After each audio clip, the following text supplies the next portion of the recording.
आज मैं आपको हाउसवाइफ के खुश रहने का मूल मंत्र बताऊँगी, जो मैंने अपनाया है, जिस मूल मंत्र से मैं खुश रहती हूँ। आज आप जो मेरे हाथ में पैसे देख रहे हैं, ये यूँ ही नहीं आ गए हैं। मैं भी बहुत दुखी थी, बहुत परेशान थी, एक कदम अपने लिए आगे नहीं बढ़ा पा रही थी, ना कमाई के मामले में, ना खुश रहने के मामले में। बिल्कुल बेवकूफ़ों वाली ज़िंदगी थी मेरी। लेकिन कैसे मैंने सब कुछ बदल लिया, आज आपको वही बताऊँगी ताकि आप भी अपने जीवन में खुश रह पाएँ, 4 पैसे कमा पाएँ और लोगों की बातों से पीछा छुड़ा पाएँ। क्योंकि कुछ लोगों की आदत होती है दूसरों को परेशान करना और कुछ लोगों की आदत होती है दूसरों की बातों से परेशान होना। तो आज मैं आपको बताऊँगी कि आप खुश कैसे रह सकते हैं और अपने लिए कमाई के रास्ते कैसे बना सकते हैं, जैसे मैंने बनाए हैं। तो फ्रेंड चलिए अपने घर का कुछ काम बताती हूँ आपको। देखिए ये सब गेट हमारे टूटे थे क्योंकि ये सब मेरे ससुर ने खुद बनाए थे अपने हाथों से, चद्दर के बने हुए हैं। तो अब ये धीरे-धीरे ना गल गए हैं नीचे से, ऊपर से तो ठीक है, नीचे से गल गए हैं, पानी पड़ते-पड़ते। तो यहाँ से साँप, बिच्छू और चूहे वग़ैरह अंदर हो जाते हैं, लेकिन अब हमें रहना है तो हम इनको सुधार रहे हैं। तो जो चादर था उसी को हमने इसमें जोड़ दिया है पतली-पतली कीलों से, जैसे पहले बनाया गया था, जैसे ससुर ने बनाया था ना, वैसे ही हस्बैंड इसको बना रहे हैं, सही कर रहे हैं। तो अब हमें रहना है तो व्यवस्था सही करनी ही पड़ेगी क्योंकि देखो बरसात का सीज़न है, कहीं से भी साँप निकल पड़ते हैं फ्रेंड। आजकल जगह-जगह वही दिखाई देते हैं। तो इसी डर के कारण हम ये नीचे साइड से गेटों को सुधार रहे हैं कि कोई कीड़ा-मकोड़ा अंदर ना आ पाए। अब बहुत समय से ये घर खाली पड़े हैं, तो किसी की दीवार गिर गई, किसी का गेट टूट गया, किसी की खिड़की टूट गई, ऐसा हो गया है। तो फ्रेंड ये वाले कमरे का फर्श टूटा था। यहाँ पे किराएदार ने चूल्हा जला के रखा था, तो कच्चा हो गया था, उखड़ गया था, तो यहाँ पे हमने सीमेंट लगा दिया है और सही कर दिया है। देखो रहते-रहते सब कुछ हो पाएगा, बहुत समय से खाली था तो बहुत खराब था। एकदम से हम सब कुछ सही नहीं कर सकते हैं, रहते-रहते धीरे-धीरे हम सही कर लेंगे। और ये वाला गेट भी बहुत ज़्यादा टूटा था, यहाँ से कुत्ते अंदर आ जाते थे। तो हमने वो कपड़ा हटा दिया है और इसको बाहर साइड से सही कर दिया है, चद्दर लगा दी है। अंदर से तो टूटा दिख रहा होगा आपको, लेकिन मैं अभी आपको बाहर से दिखाऊँगी, बहुत अच्छा हो गया है। और यहाँ से हमने जो दीवार तोड़ के गेट बनाया है, ये जगह भी ऊबड़-खाबड़ थी, सही नहीं हो रही थी, तो यहाँ भी सीमेंट लगा के फिनिशिंग दे के एक पट्टी बना दी है, अच्छा लगेगा। और इस कमरे का गेट भी टूटा है पर कम टूटा है, इसे भी सुधारेंगे, अभी ये नहीं सुधरा है, सुधारेंगे। और बाकी खिड़कियों में जाली लग गई है, तो मच्छर वगैरह भी अंदर नहीं आएँगे। तो आज हस्बैंड गेटों को सही कर रहे हैं, अभी इनका काम नहीं चल रहा है। तो देखो फ्रेंड हमारी ये भी प्रॉब्लम है कि कभी इनका काम चलता है, कभी नहीं चलता है। तो इसी हिसाब से हमें सोच समझ के कदम उठाने पड़ते हैं पैसों के मामले में। तो फ्रेंड देखो एक ये गेट भी टूटा है जिसमें हम रह रहे हैं। तो ऐसे हमारे सारे ही गेट नीचे से टूट गए हैं, गलते-गलते धीरे-धीरे। अब देखो चद्दर, लोहा ये तो गल ही जाता है, जंग लग-लग के खराब हो जाता है। पर हमारे घर में जितनी चीपें, जितने भी गेट, खिड़की, दरवाजे लगे हैं, ये सब मेरे ससुर ने अपने हाथों से किया है।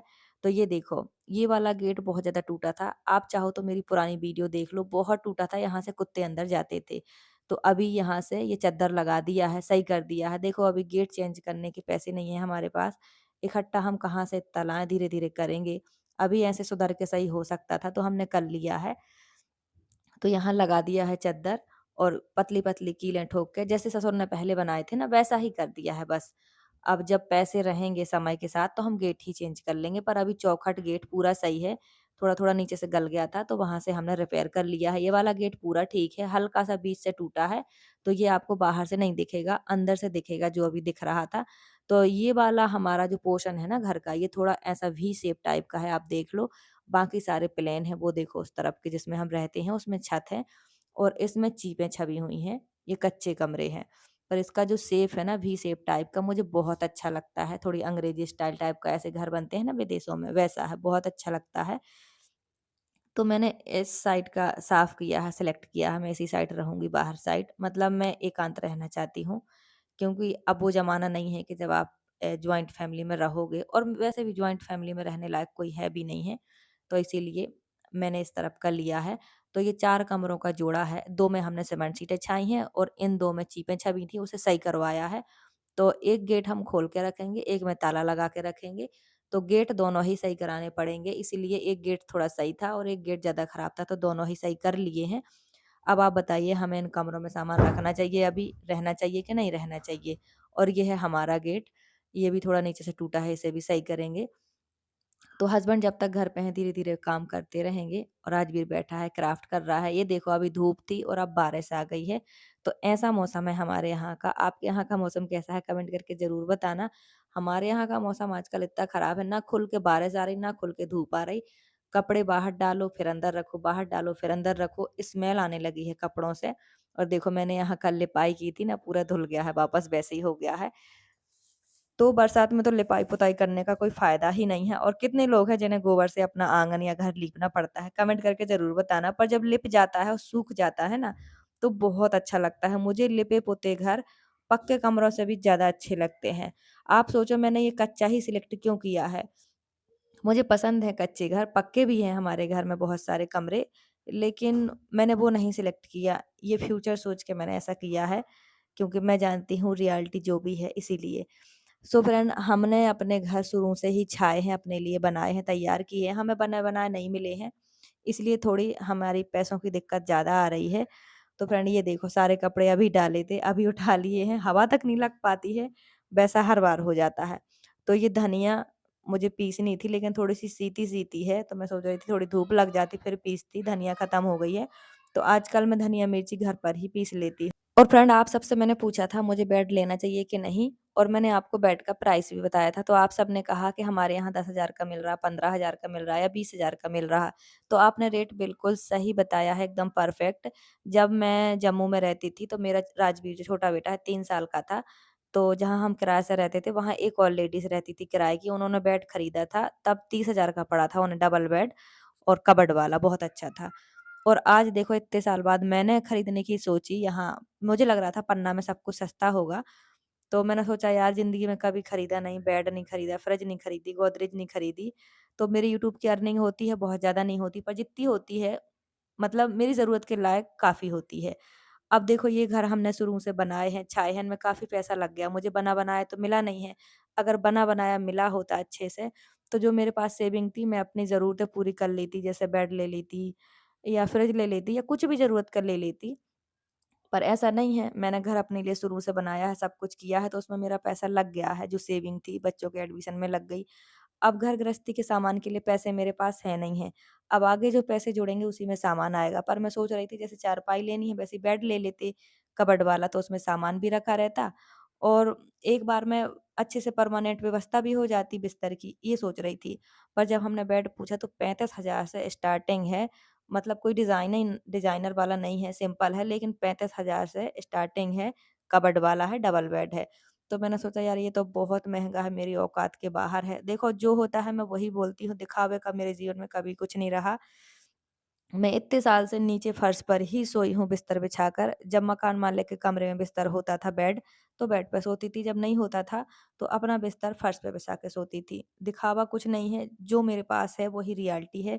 दिखावे में मैं कभी नहीं पड़ती, इसीलिए मैं खुश रहती हूँ और मेरे खुश रहने का मूल मंत्र एक ये भी है कि मैं कभी दिखावे में ना कपड़े पहनती हूँ, ना घर गृहस्थी बनाती हूँ, कुछ भी नहीं। जो है रियलिटी है, यही सच्चाई है क्योंकि देखो अगर हाथ में पैसा है तो उसको सही जगह यूज़ करना चाहिए। किसी को दिखावे के लिए पैसा खर्च करो या कर्ज़ लेके ज़रूरतें पूरी करो, वो बहुत दुःख देता है। अगर 4 पैसे हैं, तो उसे सही जगह यूज़ करना चाहिए। अब देखो, यहाँ पे मेरे हस्बैंड का काम ज़्यादा चलता नहीं है। मेरी अर्निंग कभी 1 महीने में आती है यूट्यूब से, कभी 4 महीने में। तो उर उस पैसे को हमें अपने घर खर्च में लगाना है, बहुत ज़रूरी ज़रूरतों में लगाना है, बच्चों की पढ़ाई में लगाना है।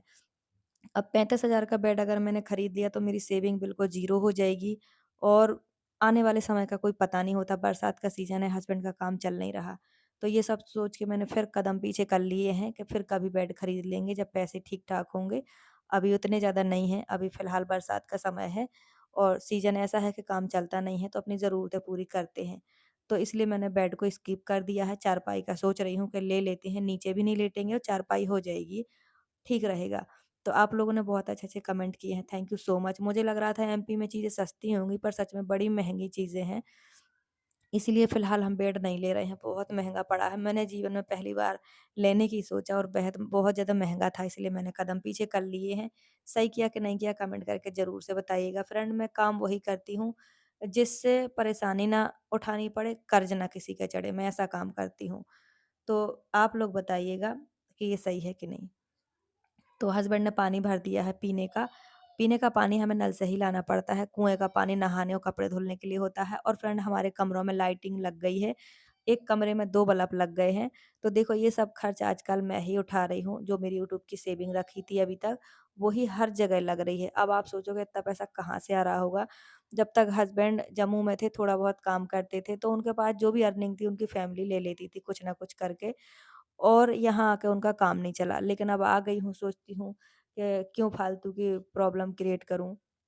आ गई हूँ तो अपने बच्चों को पढ़ाऊँ-लिखाऊँ और शांति से रहूँ। क्योंकि आप देख रहे हो हालात जो भी हैं सब आपके सामने ही है। मुझे कुछ बना-बनाया जीवन में सच बताऊँ कभी नहीं मिला। आज तक किसी से मुझे अपने जीवन में 1 गिलास पानी नहीं मिला। तो अगर दुखी रहने की बात करूँ तो मुझसे ज़्यादा दुखी तो जीवन में कोई है ही नहीं और सच बता रही हूँ पहले मैं बहुत दुखी परेशान थी इन सब की वज़ह से। जिसने भी मुझे परेशान किया है चाहे बातों को लेके हो, चाहे एक्टिविटी को लेके हो। किसी भी चीज़ को, लेकिन अब मैंने इग्नोर करना सीख लिया है। तो देखो खुश रहने का सीक्रेट मूल मंत्र तो यही है कि सामने वाला चाहे कितना भी होशियार हो, चतुर हो, चालाक हो, चाहे कैसा भी हो, चाहे आपसे कितना भी बड़ा हो, आप उसे इग्नोर करना सीख लो कि आपको कोई मतलब नहीं है, आई डोंट केयर। आप अपने ऊपर ध्यान दो, अपने काम पे ध्यान दो। आपको पता है आप अच्छे हो, बुरे हो, कैसे भी हो, आप अगर सही हो तो आपको किसी की बातों से दुखी होने की कोई ज़रूरत नहीं है। जब से मैंने ये चीज़ अपना ली ना मैं बहुत सुखी रहती हूँ। पहले मैं सब पे ध्यान देती थी, अपने बड़ों पर, अपने छोटों पर, उनकी एक्टिविटी पर, उनकी बातों पर, उनसे सलाह लेना, उनको सब कुछ बताना। जबकि हल कुछ नहीं होता था, उल्टी मेरी परेशानी बढ़ती थी, मेरा दुःख बढ़ता था। क्योंकि मुझे तो कभी किसी से मदद मिली नहीं, उल्टा मेरे हस्बैंड का ही सबने खा लिया, तो मेरा ही हाथ खाली रह गया, मेरे बच्चों का ही फ्यूचर नहीं बन पाया। आज देखो एक-एक पाई-पाई के लिए हम स्ट्रगल कर रहे हैं, हर चीज़ को रोक-रोक के सिर्फ़ ज़रूरतें पूरी कर रहे हैं। तो ये इस चीज़ का फ़ायदा दूसरों ने उठाया है।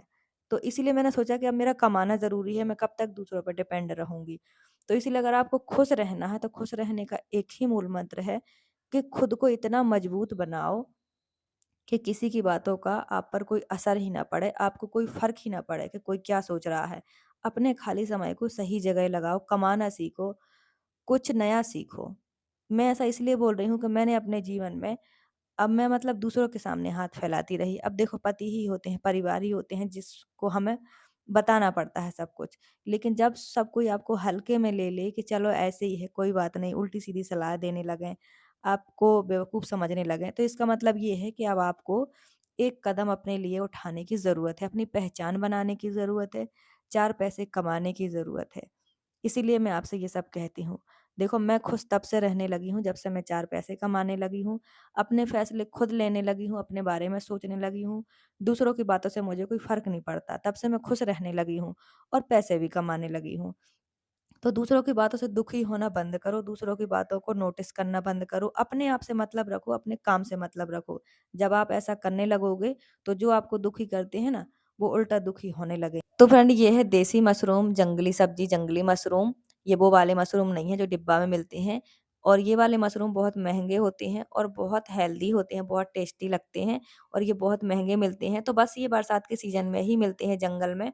तो आजकल गाँव के लोग तोड़ के ले आते हैं। मैंने ये ₹50 की खरीदी हैं। आपने ये खाई कभी कि नहीं खाई कमेंट करके ज़रूर बताना। शहरों में तो बहुत महँगी मिलती हैं। जितनी मैंने अपने हाथ में दिखाई हैं, ये 150 ₹200 की मिलती हैं शहर में, बहुत महँगी मिलती हैं। तो ये देसी सब्ज़ी है, बहुत, बहुत ज़्यादा अच्छी लगती है, मुझे बहुत पसंद है। आपने खाई कि नहीं कमेंट करके ज़रूर बताना। इसको बोलते हैं बोड़ियाँ। ये मशरूम के जैसी ही होती हैं, बस मशरूम को उगाना पड़ता है। ये अपने आप जंगल में उगती हैं, इनको बोड़ियाँ बोलते हैं। तो आपके यहाँ ये होती हैं कि नहीं होती हैं कमेंट करके ज़रूर बताना और आपकी भाषा में इसे क्या कहते हैं वो भी कमेंट करके बताना। फ्रेंड आज हमारा हीटर ख़राब हो गया है तो मैंने छोले और चावल चूल्हा पर ही बनाए हैं। सब लोग बहुत परेशान हैं क्योंकि धुआँ हो रहा है। तो बोड़ियाँ मैंने अच्छे से धुल के रख ली हैं, इसे मैं शाम के बनाऊँगी। खाना तो आज मैंने बस छोले-चावल ही बनाए हैं। मैंने अभी तक नाश्ता नहीं किया, मुझे खाना खाना है, दोपहर हो गई है। देखो जब मैं काम में बिज़ी होती हूँ तो मुझे लगता है ये भी हो जाए, वो भी हो जाए, फिर खाऊँगी। ऐसे करते-करते दोपहर हो ही जाती है और सुबह का खाना मैं कभी खा ही नहीं पाती हूँ। मुश्किल है से हफ्ते में 1 ही 2 बार मैं सुबह का नाश्ता कर पाती हूँ और जब मैं जम्मू में थी तब भी मेरा यही हाल था, मैं 12-1 बजे ही खा पाती थी खाना। तो आज छोले की सब्ज़ी बनी है, बहुत अच्छी खुशबू आ रही है। तो आइए आप सब भी खाना खा लीजिए। तो देखिए फ्रेंड, मैंने जब से लोगों की बातों को इग्नोर करना बंद कर दिया है, देखो मैं आपके सामने हूँ। पहले मेरी ज़िंदगी कैसी थी और अब मेरी ज़िंदगी कैसी है। अब मैं 2 पैसे कमाने लायक और अपने फैसले लेने लायक बन गई हूँ। अब मैं किसी पे ध्यान ही नहीं देती हूँ, इतनी व्यस्त रहती हूँ कि मुझे किसी से मतलब नहीं है। तो अगर आपको खुश रहना है, तो खुद को पहले मजबूत बनाओ और दूसरों की बातों को इग्नोर करो, अपने काम में मन लगाओ। तो फ्रेंड आइए आप सब भी खाना खा लीजिए, दोपहर का खाना खा रही हूँ। आज की वीडियो यहीं तक। Thank you so much. Bye bye.